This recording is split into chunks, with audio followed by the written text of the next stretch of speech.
comprendre les règles du jeu.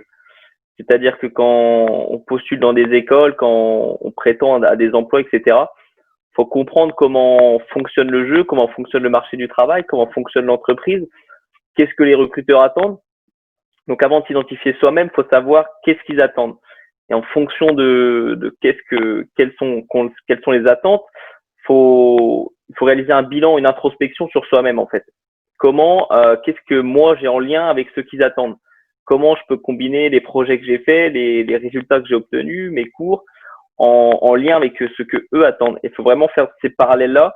Il faut que les recruteurs ou peu importe, hein, se reconnaissent en fait, en disent c'est vrai que ça correspond à l'idée de notre entreprise, à ce qu'on veut vendre, etc., à ce qu'on veut promouvoir, à cette culture d'entreprise. Il faut que vous accordiez à cette culture d'entreprise. Je pense que c'est très important. Faut pas juste arriver, moi je sais faire ci, ça, tac, tac, sont mes forces. Faut qu'il y ait des liens logiques. Faut faire du tri. Faut pas tout dire ce qu'on a fait. Faut en garder un peu sous la pédale, comme on dit.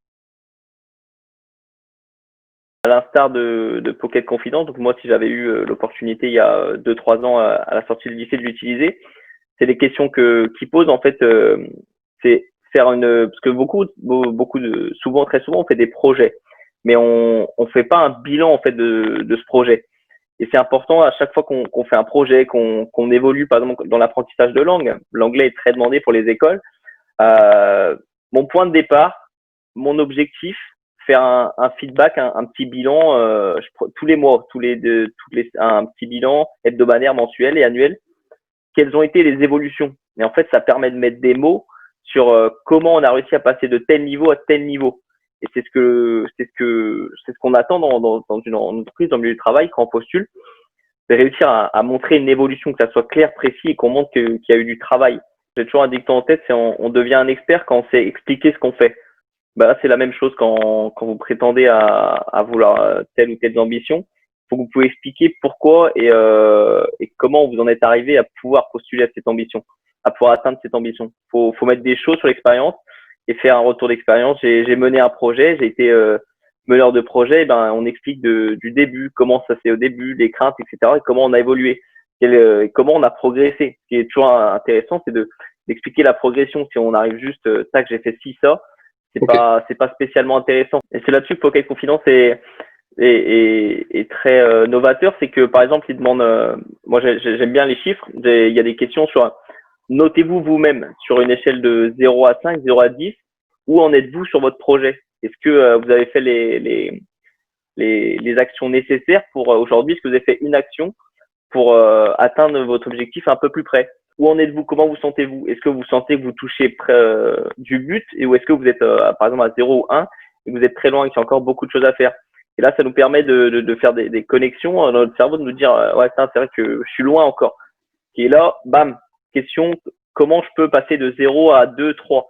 Et au fur et à mesure, arriver à la note maximale très fort. Donc, je touche du but mon projet. Un génie sans plan peut se faire battre par un idiot avec un plan. Et je trouve ça très intéressant parce que c'est avoir un plan, c'est en fait ça enlève également la peur.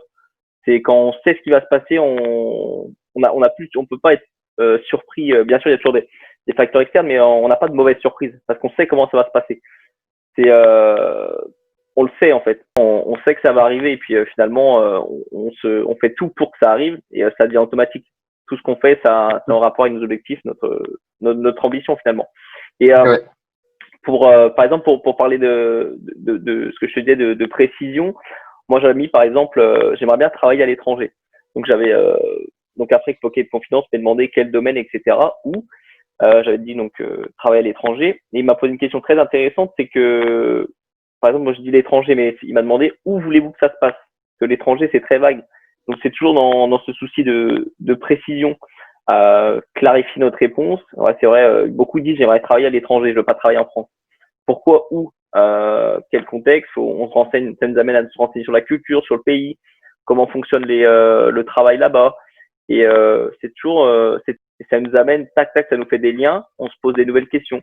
Et on s'enrichit personnellement, toujours graduel en fait, personnellement et puis Mm. professionnellement. Ouais, tout à fait, les gens ont peur parce que c'est l'inconnu, ils ont peur de l'inconnu. Ils ont également peur de réussir. Je pense que c'est un point très fort. Beaucoup ont de grandes ambitions, de grandes attentes, mais une fois qu'ils y sont, ils ont peur. Ils ont peur d'y arriver, en fait. Parce que ce qui est beau, c'est le cheminement, en fait, d'y arriver, tout le travail, etc. qu'il y a. Mais une fois qu'on y est, on peut avoir peur d'y arriver, en fait. Et beaucoup se mettent des objectifs irréalisables pour se dire, bon, je pourrais jamais, mais j'essaye quand même. Et je pense que c'est vraiment l'inconnu, en fait. C'est l'inconnu qui fait peur.